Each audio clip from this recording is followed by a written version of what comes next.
Hello नमस्कार dear student, welcome to success career. आज की इस वीडियो में आप लोग देखने वाले हैं बार्क रिक्रूटमेंट 2023 में, जैसे कि टेक्नीशियन भी और स्टिपेंडरी ट्रेनिंग कैटेगरी सेकेंड, जैसे कि फिटर, टर्नर, मशीनिस्ट, वेल्डर, ठीक है, इलेक्ट्रीशियन, इलेक्ट्रॉनिक्स मैकेनिक्स की ये रिक्रूटमेंट निकाली गई थी बहुत ढेर सारी, जैसे plant operator, refrigeration, air conditioning, plumber, carpenter, mechanic motor vehicle, diesel मैकेनिका। उन सभी के लिए प्रिलिमिनरी एग्जाम में आपको पता है कि 20 जो एमसीक्यू हैं वो आपको साइंस से पूछे जाएंगे, 20 मैथमेटिक्स से क्वेश्चन पूछे जाएंगे और 10 आपके जनरल अवेयरनेस से प्री एग्जाम में पूछे जाते हैं।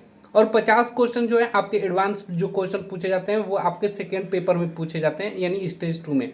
तो इस वीडियो में हम सिर्फ साइंस के क्वेश्चन करने वाले हैं, जो कि टॉप 20 एमसीक्यू होंगे और ये पिछली साल के सिलेबस को देखकर ही बनाया गया है। आप चाहें तो मॉक टेस्ट लगा सकते हैं। और यहाँ पे आपके लिए अभी ऑफर है फर्स्ट 100 कैंडिडेट के लिए। जो कैंडिडेट अगर 100 कैंडिडेट के लिए अभी मॉक टेस्ट 99 रुपीज़ में अवेलेबल कराया जा रहा है। टोटल यहाँ पे 20 मॉक टेस्ट आपको मिलेंगे एग्जाम से पहले पहले। 12 मॉक टेस्ट अभी फिलहाल में डाल दिया गया है, तो आप लोग मॉक टेस्ट जरूर ज्वाइन कर सकते हैं। सिर्फ 100 कैंडिडेट को 99 रुपये में ये मॉक टेस्ट अवेलेबल कराया जाएगा, ठीक है। फिर उसके बाद इसको बढ़ाकर अभी ऑफर चल रहा है तो आप लोग ले सकते हैं, फिर ये मॉक टेस्ट 149 रुपये का हो जाएगा। चलिए आज की हम लोग सेशन को साइंस के टॉप 20 एमसीक्यू के करने वाले हैं। और जो कैंडिडेट यहाँ पे ये एमसीक्यू करेंगे ना, इनको फ्री में मॉक टेस्ट अवेलेबल कराया जा रहा है एप्लीकेशन पे, ठीक है। और टेस्ट अगर ज्वाइन करना चाहेंगे तो कर लीजिएगा, और या 20 एमसीक्यू फ्री में आपको मिल जाएंगे एप्लीकेशन पे। तो आप लोग जरूर ज्वाइन करके यहाँ क्लास करने के बाद आप लोग जाकर अपनी टेस्ट जरूर लगाइएगा, ठीक है। सक्सेस कैरियर एप्लीकेशन आप तो प्ले स्टोर से डाउनलोड कर सकते हैं, लिंक आपको मैं डिस्क्रिप्शन बॉक्स में दे दूंगा, या प्ले स्टोर पे आप लोग सर्च कर लीजिएगा। चलिए आज की साइंस के क्वेश्चन को देखते हैं। ये हमारा प्रैक्टिस सेट 2 है। मैं एक प्रैक्टिस सेट आप लोगों के सामने करा चुका हूँ, अब प्रैक्टिस सेट 2 को हम लोग करने वाले हैं। तो यहाँ पे देखिए, BARC stipendiary training category second stage 1 preliminary exam mock test 99 रुपये अभी रखा गया है। परचेज करने के बाद आपके सारे मॉक टेस्ट ओपन हो जाएंगे। किसी तरह की अगर आपको प्रॉब्लम होगा लेने में तो आप मेरे व्हाट्सअप नंबर पे कांटेक्ट कर सकते हैं 9140 82 24 03 पे, ठीक है। आपकी पूरी हेल्प की जाएगी। चलिए, हमने प्रैक्टिस सेट 1 को कर लिया था, आज हम लोग प्रैक्टिस सेट 2 को करेंगे, सिर्फ साइंस के क्वेश्चन को, ठीक है। तो चलिए यहाँ स्टार्ट करते हैं। मैं अटेम्प्ट पे क्लिक कर दिया। आपको पता होना चाहिए कि 50 आपके प्री एग्जाम में 20 मैथमेटिक्स, 20 साइंस और 10 जनरल अवेयरनेस से क्वेश्चन आएंगे। अब आपको यहाँ पे एग्री एंड कंटिन्यू पे मैं क्लिक कर रहा हूँ। क्लिक करने के बाद यहाँ पे मैं साइंस वाले पोर्शन को आपको कराने वाला हूँ। देखिए, पहला क्वेश्चन यहाँ पे आया हुआ है, कंप्यूटर साक्षरता दिवस कब मनाया जाता है, ठीक है। थोड़ा मैं इसको बड़ा कर लेता हूँ। चलिए, तो कंप्यूटर साक्षरता दिवस कब मनाया जाता है, यहाँ आपके पास 4 ऑप्शन है, 1 दिसंबर को, 2 दिसंबर को, 19 दिसंबर को या 22 दिसंबर को, ठीक है। तो आपको करेक्ट आंसर आपको कमेंट बॉक्स में बताना है। चलिए, याद रखिएगा, कंप्यूटर साक्षरता दिवस जो होता है वो 2 दिसंबर को मनाया जाता है। तो यहाँ करेक्ट आंसर क्या हो जाएगा, बी हो जाएगा, ठीक है। चलिए नेक्स्ट क्वेश्चन बढ़ते हैं। दूसरा नंबर का क्वेश्चन है यहाँ पे, पास्कल किसकी इकाई है। द यूनिट ऑफ पास्कल, आर्द्रता की, ह्यूमिडिटी का, या दाब का, या वर्षा का, या तापमान का। तो देखिए, यहाँ कुछ हम डिटेल हम आपको बताएंगे। जैसे कि पास्कल यहाँ पूछा हुआ है, तो सभी को पता है पास्कल दाब का मात्रक होता है, यहाँ पे बी ऑप्शन सही हो जाएगा। अब देखिए, कभी एग्जाम में आपका पास्कल यहाँ पे पूछा है तो कभी आपसे फार्मूला पूछ लेगा कि पास्कल का फार्मूला बताइए, यानी कि पास्कल किसका दाब का मात्रक है। तो पी प्रेशर इक्वल टू क्या होता है, एफ इंटू ए, यानी कि एकांक क्षेत्र पे लगने वाले बल को ही हम लोग प्रेशर कहते हैं, दाब कहते हैं। और दाब का ही मात्रक हमारा क्या है, पास्कल, ठीक है। तो एफ को हम लोग न्यूटन और ए को हम लोग मीटर स्क्वायर कर सकते हैं। तो न्यूटन मीटर स्क्वायर को ही पास्कल बोला जाता है, ये याद रखिएगा। कभी कभी डायरेक्टली एग्जाम में पूछ लेगा न्यूटन प्रति मीटर स्क्वायर को क्या बोलते हैं, तो इसी को पास्कल बोला जाता है, ये दाब का मात्रक है। नेक्स्ट क्वेश्चन पे चलते हैं,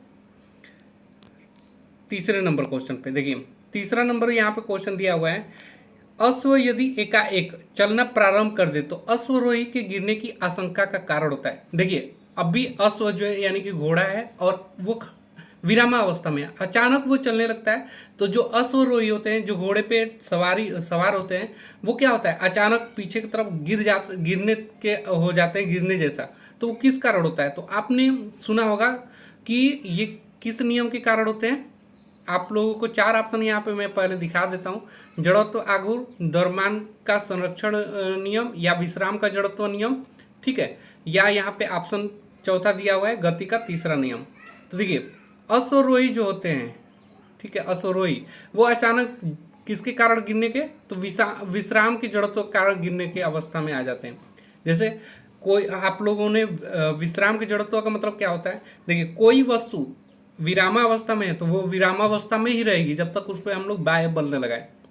ऐसे ही कोई वस्तु गति की अवस्था में है तो वो तब तक विरामावस्था में नहीं आ सकता जब तक हम उस पर बाह्य बल नहीं लगाते। तो यही गति विश्राम की जड़त्व हो गया जो रुका हुआ है, और जो गति की अवस्था में होगा तो वो क्या होगा, गति का जड़त्व होगा। तो यहाँ जो होगा ये रुका हुआ घोड़ा है ना, तो इसलिए यहाँ पे करेक्ट आंसर विश्राम का जड़त्व हो जाएगा। चलिए नेक्स्ट क्वेश्चन बढ़ते हैं। नेक्स्ट क्वेश्चन चौथे नंबर का है, आप लोग आंसर बताएंगे। दिया है पदार्थ के संवेग और वेग के अनुपात से कौन सी भौतिक राशि प्राप्त की जाती है। Which physical quantity is obtained from the ratio momentum and velocity of substance. ठीक है, पदार्थ के संवेग और वेग के अनुपात को कौन सी भौतिक राशि प्राप्त की जाती है। तो पहले अनुपात देखते हैं, P और V का अनुपात पूछा जा रहा है। तो P का मतलब क्या होता है, संवेग क्या होता है, द्रव्यमान और वेग के गुणनफल। तो द्रव्यमान हो गया और वेग के गुणनफल को हम लोग संवेग कहते हैं। अब V दिया है तो V से V कट जाएगा तो बचेगा क्या हमारा M। M क्या है, यहाँ पे द्रव्यमान है। तो देखिए संवेग और वेग का अनुपात हमारा क्या निकल कर आया है, द्रव्यमान निकल कर आया है। तो यहाँ पे करेक्ट आंसर क्या हो जाएगा, द्रव्यमान वाला ऑप्शन सही हो जाएगा। चलिए नेक्स्ट क्वेश्चन चलते हैं। अगला क्वेश्चन यहाँ पे 5वां नंबर दिया हुआ है, एलपीजी का मुख्य घटक कौन सा है। LPG the main component of, ठीक है, तो इसका मेन कंपोनेंट क्या होता है, मेथेन, इथेन, ठीक है, या यहाँ पे और ऑप्शन देख लेते हैं, पेंटेन, ब्यूटेन। तो बताएंगे क्या होता है एलपीजी का मुख्य घटक। तो एलपीजी का जो मुख्य घटक होता है वो होता है ब्यूटेन। ठीक है, क्या होता है, ब्यूटेन। यहाँ पे करेक्ट आंसर हो जाएगा। याद रखिएगा एलपीजी का मुख्य घटक क्या होता है, ब्यूटेन होता है। चलिए नेक्स्ट क्वेश्चन बढ़ते हैं। थोड़ा मैं ज़्यादा ही जूम कर दिया, देखिए नेक्स्ट क्वेश्चन। चलिए ये करिए, दिया हुआ है नीले लिटमस पत्र को लाल कर देता है। नीले लिटमस पत्र को लाल कर देता है, कौन लाल कर देता है, अम्ल या भस्म, यानी कि जिसे क्षार बोलते हैं, क्षार या लवण। ठीक है, तो देखिए यहाँ नीले लिटमस पत्र को लाल कौन करता है, तो नीले लिटमस पत्र को जो लाल करता है वो अम्ल होता है। अम्ल नीले लिटमस को लाल कर देता है, याद रखिएगा, और क्षार लाल लिटमस को नीला कर देता है। ये क्वेश्चन बहुत इंपॉर्टेंट है और ये बार्क में कहीं ना कहीं घुमा फिरा के आपके क्वेश्चन ये अम्ल से मिलते ही मिलते हैं। चलिए नेक्स्ट क्वेश्चन देखिएगा, 7वां नंबर दिया है, निम्नलिखित में से कौन सी ऑक्सीकरण एवं अवकरण दोनों है। ऑक्सीकरण और अवकरण दोनों है। Which of the following is both an oxidising agent and reducing agent. दोनों कौन सा है, H2O2 है, या KClO है, या KMnO यानी, और यहाँ पे HNO3। क्या है, इसमें ऑक्सीडेशन भी हो रहा है और ऑक्सीकरण दोनों भी हो रहा है। तो यहाँ जो करेक्ट आंसर हो जाएगा, देखिए यहाँ जो करेक्ट आंसर हो जाएगा वो है H2O2। इसमें ऑक्सीकरण और अवकरण दोनों हो रहा है। ठीक है, देखिए हाइड्रोजन का जुड़ना या ऑक्सीजन का त्याग करना, या ऑक्सीजन का जुड़ना हाइड्रोजन का त्याग करना, दोनों प्रोसेस हो रहा है, इसलिए यहाँ पे ऑक्सीकरण एवं अवकरण दोनों है। चलिए नेक्स्ट क्वेश्चन बढ़ते हैं 8वें नंबर पे।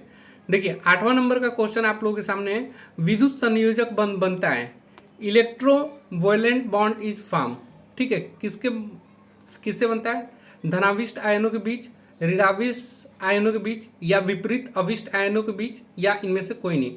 तो देखिए यहाँ पे विद्युत संयोजक बंध कब बनेगा, तो विद्युत संयोजक बंध तब बनेगा जब विपरीत आवेश जो हैं आयनों के बीच आ जाए, बिटवीन अपोजिट चार्ज आयन आ जाते हैं, तो वहाँ पे क्या हो जाएगा, विद्युत संयोजक बंध बनेगा। चलिए नेक्स्ट क्वेश्चन देखते हैं, ये हमारा है 8वां नंबर। चलिए 9 नंबर के क्वेश्चन पे चलते हैं। 9 नंबर का क्वेश्चन आपके सामने है, दिया है बीटा किरण किस प्रकार का आवेश वहन करता है। What type of charge does beta raise carries. ठीक है, बहुत ही अच्छा क्वेश्चन, बहुत ही अच्छा क्वेश्चन है ये। चलिए यहाँ पे 4 ऑप्शन दिया हुआ है, धनात्मक, शून्य आवेश, तीसरा ऑप्शन दिया हुआ है ऋणात्मक आवेश, या इनमें से कोई नहीं। तो देखिए यहाँ पे बीटा कण जो होता है, बीटा किरणें होती हैं, वे आवेश कौन सा वहन करता है, कौन सा चार्ज को कैरी करता है, तो वो ऋणावेश को कैरी करता है। करेक्ट आंसर क्या हो जाएगा, सी हो जाएगा। नेक्स्ट क्वेश्चन देखेंगे। अगला क्वेश्चन दिया हुआ है, निश्चित तापमान पर किसी गैस के दिए हुए द्रव्यमान का दाब उसके आयतन के प्रतिलोमानुपाती होता है, वह नियम है। वह नियम क्या है? यहाँ पे 4 ऑप्शन है, चार्ल्स का नियम, बायल का नियम, डाल्टन का नियम या ग्राहम का नियम। तो यहाँ पे आपको एक मैं ट्रिक बताऊंगा। चार्ल्स बॉयल्स का नियम पूछता है, चार्ल्स का नियम पूछता है और गैलुसाक का नियम पूछता है। तो तीनों आपको बिल्कुल यहीं पे याद हो जाएंगे। पहले यहाँ पे देखिए, आप लोग लिख लीजिए ऊपर ताप, फिर दाब और आयतन। ठीक है, मैं थोड़ा शार्ट में लिख रहा हूँ। यह है ताप, यह है दाब और यह है आयतन। और आपको BCG याद रखना है, BCG।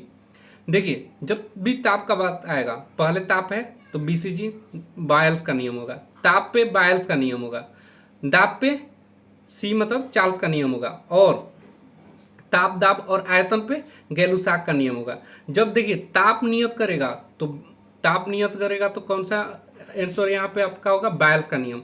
और जब दाब को नियत करेगा तो चार्ल्स का नियम, और जब आयतन को निश्चित करेगा तो ताप दाब आयतन, या यहाँ पे बायल चार्ल्स और ग्राहे का नियम। तो यहाँ देखिए क्या चीज निश्चित कर रहा है? ताप को निश्चित कर रहा है, तो ये किसका नियम होगा? तो ये नियम होगा ताप जब निश्चित कर रहा है तो बी, यानी कि बायल्स वाला लॉ होगा। नेक्स्ट क्वेश्चन बढ़ते हैं। नेक्स्ट क्वेश्चन देखिए, यहाँ पे दिया हुआ है प्रकाश वर्ष का इकाई किसमें अधिकतम होती है? ठीक है, देखिए in which velocity of light is maximum. तो यहाँ पे आपके सामने 4 ऑप्शन है। पहला ऑप्शन दिया हुआ है हीरा, दूसरा पानी, तीसरा निर्वात और चौथा हाइड्रोजन। तो देखिए प्रकाश का वेग यानी कि प्रकाश की चाल सबसे अधिक किस में होता है? तो सबसे ज्यादा निर्वात में होता है। याद रखिएगा, सबसे अधिक जो तेज गति करता है प्रकाश की चाल वो निर्वात में गति करता है। इस प्रकार निर्वात वाला ऑप्शन सही होगा। चलिए आगे का क्वेश्चन देखते हैं। अगला क्वेश्चन है प्रकाश का तरंग सिद्धांत किसके द्वारा प्रतिस्थापित किया गया है? ठीक है, प्रकाश का तरंग सिद्धांत जो है किसके द्वारा प्रतिस्थापित किया गया है? यहाँ पे 4 ऑप्शन है, फैराडे के द्वारा, न्यूटन के द्वारा, प्लैंक के द्वारा या हाइगेंस के द्वारा। तो यहाँ देखिए प्रकाश का जो तरंग सिद्धांत है किसके द्वारा प्रतिस्थापित किया गया है? तो ये आपको याद रखने हैं, ये हाइगेंस के द्वारा प्रतिस्थापित किया गया है। करेक्ट आंसर यहाँ पे डी हो जाएगा। नेक्स्ट क्वेश्चन देखेंगे, दिया हुआ है यहाँ पे निम्नलिखित में से किस एक ध्वनि चाल सबसे अधिक होती है? ठीक है, निम्नलिखित में से किसमें ध्वनि चाल सबसे अधिक होती है? 0 डिग्री सेल्सियस पर वायु में, 100 डिग्री सेल्सियस पर वायु में, या जल में, या लकड़ी में। ठीक है, बहुत ही अच्छा क्वेश्चन है। इसका आंसर आप लोग बताएंगे। देखिए ध्वनि की चाल सबसे अधिक होगा, यहाँ पे करेक्ट आंसर जो हो जाएगा वो है, यहाँ पे याद रखेंगे जब भी ध्वनि की चाल कहेगा तो जो जितना ज्यादा ठोस होगा उसमें ध्वनि की चाल अधिक होगी, और जब प्रकाश की बात करेगा तो जो जितना निर्वात होगा, खाली जगह होगा, उतना ही तेज प्रकाश चलेगा। ध्वनि के लिए ठोस चीजें चाहिए। जैसे आप लोहे पे एक जगह टक्कर मारेंगे ना, या ट्रेन की पटरी पे कभी आवाज सुनेंगे, तो ट्रेन 2-3 किलोमीटर दूर, 5 किलोमीटर दूर रहती है, तब भी हमारे कानों में आवाज सुनाई देता है। लेकिन वही निर्वात में हमें नहीं सुनाई देता है। तो जितना ठोस होगा तो ध्वनि आपको अधिक सुनाई देगा। देखिए वायु में तो पहले ही ऐसा ही चला गया, जल में थोड़ा अधिक सुनाई देगा वायु की अपेक्षा, लेकिन लकड़ी उससे भी ज्यादा ठोस होती है। तो यहाँ करेक्ट आंसर क्या हो जाएगा? लकड़ी में ध्वनि की चाल सबसे ज्यादा अधिक सुनाई देगा इन चारों ऑप्शन में। ठीक है, अगर लकड़ी की जगह अगर लोहा रहता तो लोहा हो जाएगा। जितना अभी मैं बोल रहा हूँ ना, ठोस वस्तु रहेगी जिसका घनत्व जितना ज्यादा रहेगा उसमें आवाज पहले सुनाई देगा। चलिए नेक्स्ट क्वेश्चन बढ़ते हैं। दिया हुआ है पहाड़ों पर पानी निम्नलिखित तापमान पर उबलने लगता है। किस तापमान पे उबलने लगता है? तो आपको पता है कि हमारे वायुमंडल ताप में 100 डिग्री सेल्सियस पे पानी उबलने लगता है। लेकिन जब हम कल एक क्वेश्चन पढ़ाए थे कि अधिक ऊंचाई पे जाने पे हमारा बॉइलिंग पॉइंट कम हो जाता है, तो ये 100 से कहीं ना कहीं कम ही रहेगा। तो यहाँ देखिए पहला ऑप्शन दिया है 100 डिग्री सेल्सियस से कम, दूसरा ऑप्शन दिया है 100 डिग्री सेल्सियस से अधिक। तो ये तो होगा नहीं, पहाड़ों पे कम हो जाता है दाब कम होने। 100 डिग्री सेल्सियस रहता है तो ये वायुमंडलीय दाब पे पृथ्वी तल पे होता है। इनमें से कोई नहीं, करेक्ट आंसर जो होगा 100 डिग्री सेल्सियस से कम, यानी कि ए वाला ऑप्शन सही हो जाएगा। यानी कि पहाड़ों पर पानी की जो बॉइलिंग पॉइंट है, उबलने जो लगता है, वो 100 डिग्री सेल्सियस से कम तापमान पे ही उबलने लगता है। चलिए नेक्स्ट क्वेश्चन बढ़ते हैं। 15 नंबर का क्वेश्चन देखिएगा, दिया है निम्नलिखित में से कौन सही है? Which of the following is correct? W/Q=J, या W into Q equal to J, या Q upon W equal to J, या चौथा दिया है J upon Q equal to W. देखिए यहाँ जो करेक्ट आंसर हो जाएगा, जूल का मात्रक यहाँ पे देखिएगा W अपान क्यू होता है, ठीक है, W अपान क्यू, तो ये याद रखेंगे, करेक्ट आंसर यहाँ W अपान क्यू हो जाएगा। नेक्स्ट क्वेश्चन देखेंगे 15 के बाद 16 नंबर पे दिया है एसआई सिस्टम में तापमान की इकाई क्या होता है। तो एसआई सिस्टम में याद रखिएगा तापमान की मात्रक केल्विन होता है, करेक्ट आंसर यहाँ पे ए हो जाएगा। बहुत से कैंडिडेट क्या करते हैं, डिग्री सेल्सियस आंसर मार के आ जाते हैं ना एग्जाम में। देखिए यहाँ पे डिग्री सेंटीग्रेड दिया है जो कि आपको भ्रमित कर सक देगा, ये आंसर नहीं होगा, डिग्री सेल्सियस भी नहीं होगा, और डिग्री फ़ारेनहाइट भी दिया है, ये भी नहीं होगा। तो याद रखिएगा एसआई मात्रक में कौन सा यहाँ पे सही हो जाएगा, केल्विन मात्रक होता है। एसआई में टेम्परेचर का यूनिट क्या होता है, केल्विन होता है। नेक्स्ट क्वेश्चन बढ़ते हैं 17 नंबर दिया है गुरुत्वाकर्षण के सार्वभौमिक नियम का प्रतिपादन किसने किया था। ठीक है, गुरुत्वाकर्षण के सार्वभौमिक नियम का प्रतिपादन किसने किया था, न्यूटन ने, गैलीलियो ने, कोपरनिकस ने, आइंस्टीन ने। बहुत ही अच्छा क्वेश्चन है और बहुत ही इजी क्वेश्चन है, ठीक है। अगर आप थोड़े बहुत भी पढ़े रहेंगे तो ये ऐसे ऐसे क्वेश्चन आते कर ले जाएंगे। तो देखिए जो गुरुत्वाकर्षण के सार्वभौमिक नियम है ये न्यूटन ने दिया था, करेक्ट आंसर क्या हो जाएगा यहाँ पे, एक हो जाएगा। चलिए नेक्स्ट क्वेश्चन बढ़ते हैं। दिया हुआ है बर्फ पर स्केटिंग करना प्रदर्शित करता है कि दाब बढ़ाने पर बर्फ का गलनांक क्या हो जाएगा, बढ़ जाता है, घट जाता है, या अपवर्तित रहता है, या पहले घटता है या फिर बढ़ता है। देखिए मैं पसीने से पूरी तरह भीग गया हूँ, पूरी तरह से मैं भीग चुका हूँ, गर्मी बहुत पड़ रही है, और सामने पता है कि रूम में बैठ के इस समय गर्मी में पढ़ाना एक उबलने जैसा पूरी बॉडी हो जाती है। लेकिन तैयारी करवाना है आप लोगों को, बिल्कुल हम लोग लगेंगे, और सारे प्रैक्टिस सेट लगभग मैं यहाँ पे कराने वाला हूँ। साइंस का कराऊंगा, फिर मैथ का कराऊंगा, फिर जनरल अवेयरनेस का लेकर आऊँगा, जो कि आपको एग्जाम में काफ़ी ज़्यादा आपको हेल्प करेगा। तो आप सभी वीडियो को मैं प्लेलिस्ट बनाकर दे दूंगा, आप लोग बारी बारी से सभी वीडियो को देखकर तैयारी कर लीजिएगा। और जो अपनी तैयारी को जांचना चाहेंगे तो वो मॉक टेस्ट जरूर ले लेंगे। टॉप 100 लोगों को 99 रुपये है, बाकी उसके बाद 49 कर दिया जाएगा। चलिए 18 नंबर का क्वेश्चन देखिए, यहाँ पे क्या हो जाएगा, बर्फ पर स्केटिंग करना प्रदर्शित करता है कि दाब बढ़ाने पर बर्फ का गलनांक क्या हो जाता है। तो बर्फ का गलनांक जो होता है वो घट जाता है, क्या हो जाता है, घट जाता है, करेक्ट आंसर यहाँ पे बी हो जाएगा। नेक्स्ट क्वेश्चन पढ़ते हैं। बर्फ पर स्केटिंग करते समय क्या होता है, दाब बढ़ाने पर गलनांक क्या हो जाता है, घट जाता है, करेक्ट आंसर बी हो जाएगा। नेक्स्ट क्वेश्चन पढ़ते हैं। चलिए 19 नंबर का क्वेश्चन देखिएगा, यहाँ पे दिया है त्वरण ज्ञात करने का सही सूत्र क्या होता है। तो देखिए त्वरण ज्ञात करने का सूत्र क्या होता है कि अंतिम वेग माइनस प्रारंभिक वेग अपान टी, ये क्या होता है, यही फार्मूला होता है वेग त्वरण ज्ञात करने का। तो यहाँ जो पहला ऑप्शन है यही सही हो जाएगा, करेक्ट आंसर ए वाला ही। चलिए नेक्स्ट क्वेश्चन बढ़ते हैं। यहाँ पे एक चीज और देखेंगे, यहाँ पे भी जो है ये अंतिम वेग में से प्रारंभिक वेग को घटाकर समय से जब हम लोग डिवाइड करते हैं तो हमारा त्वरण निकल कर आता है, ये याद रखिएगा। नेक्स्ट क्वेश्चन देखिएगा 20 नंबर, ठीक है 20 नंबर आपके सामने है और इसका आंसर आप लोग बताएंगे। यंग प्रत्यास्थता गुणांक का एसआई मात्रक बताना है आप लोगों को, ठीक है। यहाँ पे ऑप्शन दिया हुआ है डाइन प्रति सेंटीमीटर, दूसरा ऑप्शन दिया हुआ है न्यूटन प्रति मीटर, तीसरा ऑप्शन दिया हुआ है न्यूटन प्रति मीटर स्क्वायर, और चौथा ऑप्शन दिया है मीटर स्क्वायर प्रति सेकेंड। तो देखिए यहाँ पे याद रखिएगा यंग प्रत्यास्थता गुणांक का एसआई मात्रक जो होता है वो होता है न्यूटन प्रति मीटर स्क्वायर, ठीक है, न्यूटन प्रति मीटर स्क्वायर आप लोग याद रखेंगे, यानी कि एफ अपान ए वाला ही यही यंग प्रत्यास्थता गुणांक है, ठीक है, जिसे पास्कल भी बोल सकते हैं। पास्कल देखिए कभी कभी एग्जाम में पूछता है पास्कल और यंग प्रत्यास्थता गुणांक का मात्रक क्या होता है, अलग अलग होता है कि समान होता है, तो आप बताएंगे समान होता है, ठीक है। तो ये टॉप 20 जो क्वेश्चन थे मैं आप लोगों को करा दिया, और ये प्रैक्टिस सेट 2 था, ठीक है। तो ऐसे हम आप लोगों को प्रैक्टिस सेट लाते रहेंगे, ठीक है, जो कि आप लोगों को एग्जाम के लिए काफ़ी हेल्पफुल होगा। उसके बाद मैं मैथ भी करवाऊंगा, और जो कैंडिडेट मॉक टेस्ट लेना चाहते हैं आप एप्लीकेशन पे मॉक टेस्ट लगाइए, अपनी तैयारी की जांच करिए कि कैसे क्वेश्चन आता है। आपको एडवांस क्वेश्चन भी टाइपिंग चल रही है, वो आपको एप्लीकेशन पे ही मिल जाएगा। तो आज के लिए वीडियो में इतना ही। Thanks for watching this video guys, मिलेंगे नेक्स्ट वीडियो में, तब तक के लिए बाय, जय हिंद।